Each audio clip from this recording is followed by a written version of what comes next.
Guys, welcome to my channel Sewing Stash. My name's Jodie and today's video we are going to be making the olive pinafore from the Tilly and the Buttons Make It Simple. So if I turn to the page here, this is the pinafore that we're going to be making, and I'm going to be making it out of this tartan medium wool blend fabric. Something to note about sizing, and one of the reasons why I absolutely love Tilly's sizing, is she gives you quite a lot of room for movement. So I'm a lady with a fairly big bust, and I have a 3-inch difference between my high bust and my apex. So for Tilly's patterns, what I tend to do is I find my high bust measurement. So my high bust measurement is 43 inches and this is 44. So I'm going to go for the size 8. Everything else is pretty much my measurements. So that is my actual waist measurement, and I think that's an inch smaller than my actual hip measurement. So I'm quite happy to start off with the size 8, but just to be sure, I'm going to go down to the finished garment measurement, and I go down to the size 8, and it says that the bust is a 48.5 inch. So I don't actually need to make a full bust adjustment, which, thank you Tilly, it's very, very helpful.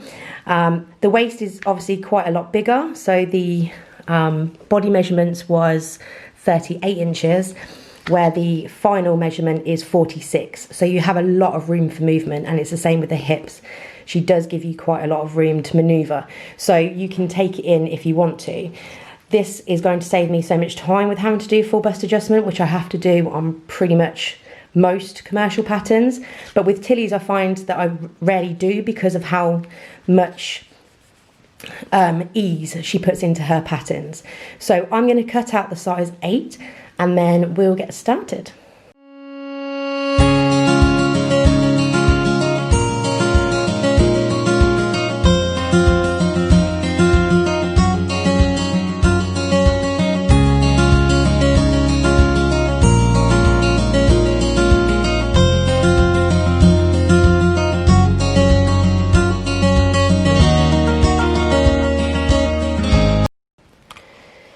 One of the things about this fabric is that there is no right or wrong side. They are both exactly the same.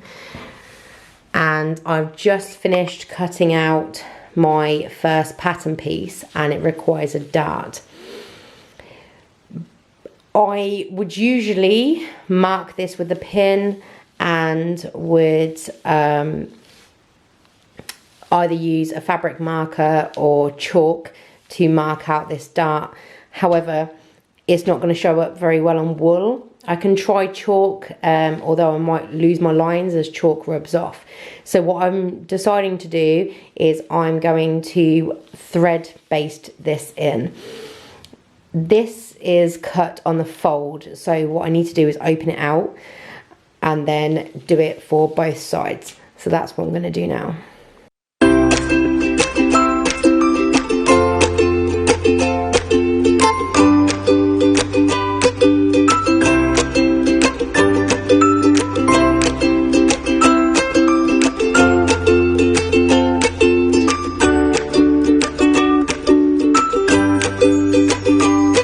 Now I have all my pattern pieces cut out, and I've marked the darts with the thread which I've shown you earlier. What I've gone and done is pinned the dart together already. So I've matched up this thread both sides with the pin and tried to follow that line.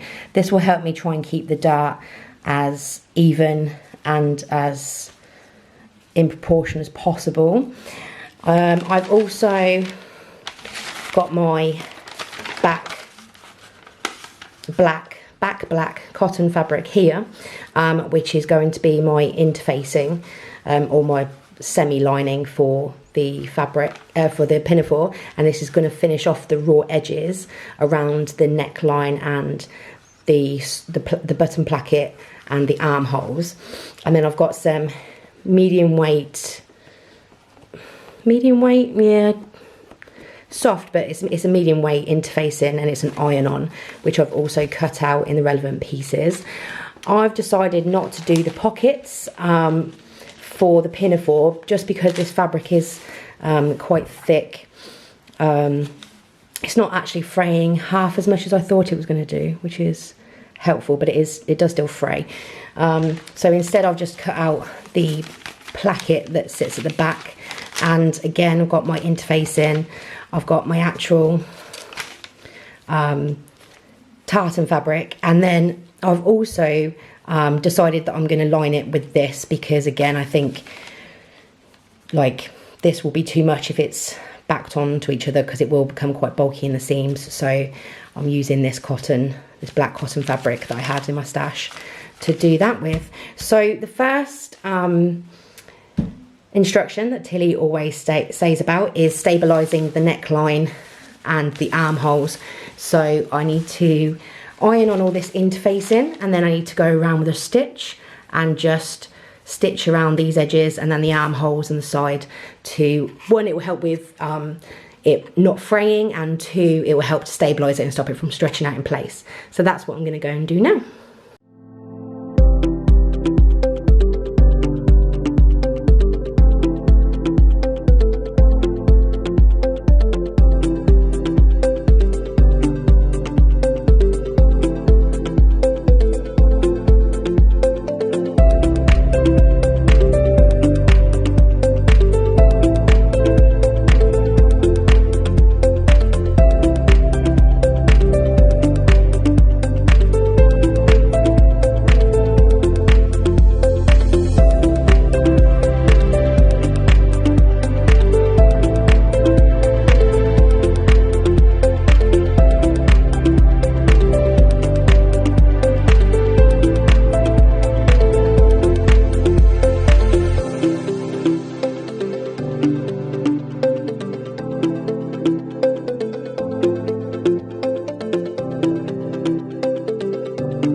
Get excited when a garment starts looking like a garment.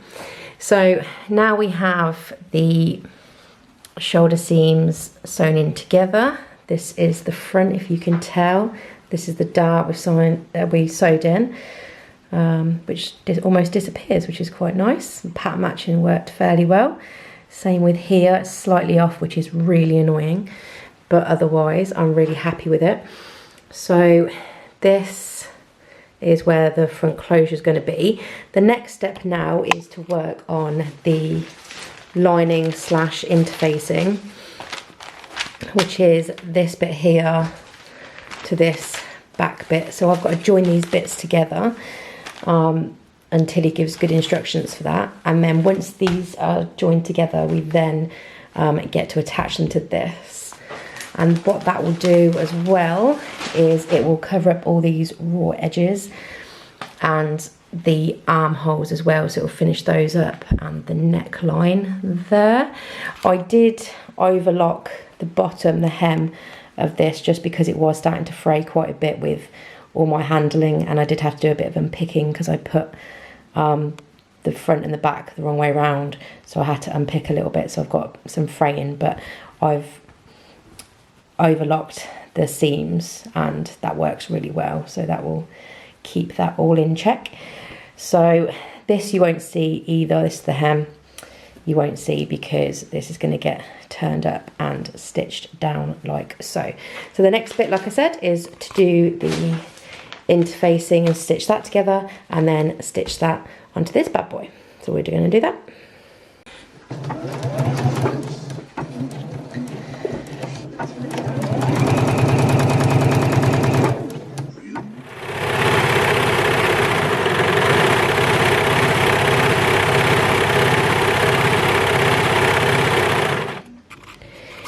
The lining slash interfacing for the pinafore is done, and now the instructions require it to be put on right sides together. So this is the right side of the pinafore, and this is the right side of the lining slash interfacing. So the next step now is to sew the neckline from the back down the front and all the way down the edges, and then leave it there. And then there's going to be another step where we have to understitch the facing to keep it down, so this would be rolled there to keep it down nice like that. And then I believe we have to do some magic flipping and switching, which I haven't got to yet in the book, but it's this kind of situation here, which confuses me slightly. But once we've attached the interfacing to the neckline and down the sides, I'll have a look at that and see what we have to do next. So here is where we are at the moment. We've got the interfacing lining attached at the neckline and down the button placket. Our next step is to turn in the sleeve, so with right sides together, so that's got to turn inwards. This has got to turn inwards, and then I have to come up through this bit, like the armhole, and grab hold of it, flip it the other way around, and then sew that together. So that's what we're gonna do next. And then after that, and a good press, all that I need to do is do the snap closures for this dress and hem it, and it's done. And I can't wait. These are the snaps that I'm going to be using for the Pinafore. There's these plain black ones here. I never thought this through, but they don't come with instructions on which bit goes with what, and they don't come with a tool to put it together. So, word of advice, I'd get the kit that comes with all the bits and bobs. So this is what the armhole looks like when you actually manage to figure out what Tilly's on about. I did have to go and watch her tutorial on how to flip it out, because for the life of me I couldn't figure it out. It's taken me an hour just to get to this stage, and that's just one part of the armhole done. So I'm going to sew from the shoulder seam right down to the armpit, and then I have to do the same thing again with the back. And you have to do it in 2 separate stages. I would say to watch her video, because she does do a tutorial on it, which is a lot easier to follow than anything that I could do. So we're gonna sew this up now, and then we'll see if it works.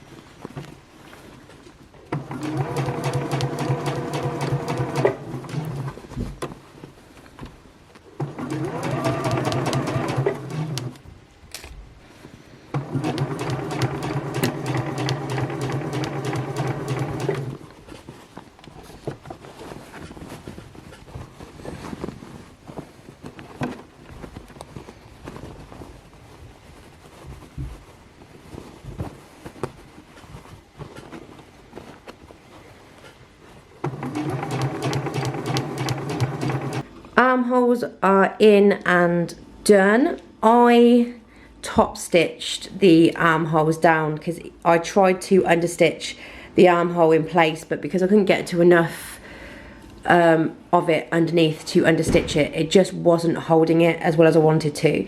So I top stitched around the top, and I also top stitched the neckline also, so that it goes quite well, and you can't overly tell that much anyway. I've also started going and marking where I want my snaps to be. I haven't hemmed this yet because I want to make sure that I get my pattern matching correct with the snaps and all that in before I hem it, to make sure that it's all level. But this is it so far. We are almost done. I did turn up the hem roughly where I want it. I'm only folding this over once because the fabric will get too bulky if I fold it and fold it again. So this is already overlocked anyway. So I'm just going to fold it up once. I'm aware that this bit needs to be tucked inside this bit here, but I top stitched it down already. So what I might have to do is just unpick it a little bit. So what I'm going to do now is start working out the placements for these snaps. Houston, we have a problem. Not only do I not have the tools to put these snaps in, they're too thin. they cannot handle the fabric and they just pop off. So what I ended up doing was I got my button, well, my snap, and I put the bit in that's meant to go in, and then I got like a bike ratchet thing, and I put it over the top and I hammered it down, and that should basically work, because in theory that is what it is, like the tool that I need. And it did work to the extent where it went in, but then it would pop straight off because of the thickness of the fabric. So even though I was like really hammering it in as best I could, it couldn't cope. They're too thin. Oh dear. Right, so I don't have time to order a kit and wait for it to be delivered, etc, etc. So what I'm going to do instead is replace it with buttons. Now, thankfully, had some buttons in my stash. I think they're pretty much the same size, maybe a tiny bit smaller. So my plan is to replace it with these buttons and just call it quits, because oh my god.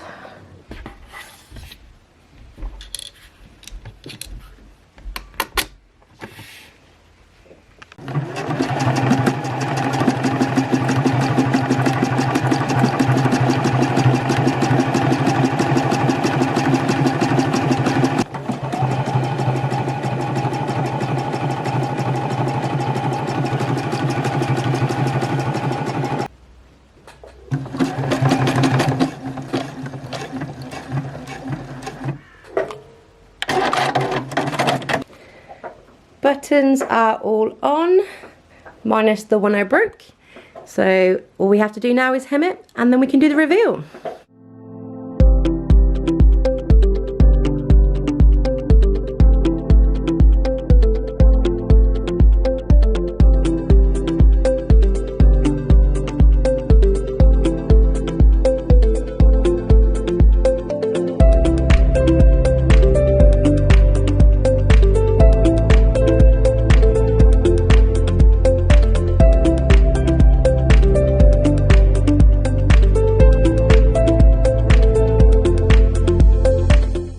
It is done.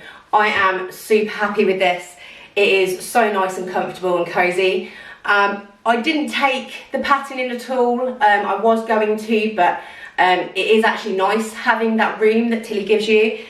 The pattern itself was really straightforward until it came to the armholes. I did struggle quite a bit with that, but any of you guys that know that technique very well, you'll fly through it. It did take me probably the best part of 2 hours just to figure out what Tilly meant by pulling a bit through the shoulder seam and all the rest of it. But other than that, it was absolutely brilliant. The fabric is really warm, so it's a kind of a pinafore that I'll be wearing on really cold days. And I'm also planning on putting maybe some leggings underneath and just a long sleeve t-shirt, and then I can have it open as well, so it will kind of function as a pinafore slash kind of body warmer as well. I also found that I wanted to break it up a bit. It's a lot of tartan, and the pattern is wonderful, but you do lose the kind of the darts and things like that, so it can just look like a solid wall of tartan. But I am so happy with this. I think I'm definitely going to get quite a bit of wear out of it. I would probably make this again in maybe a suede or a denim, just so that I could wear it in other seasons other than just winter.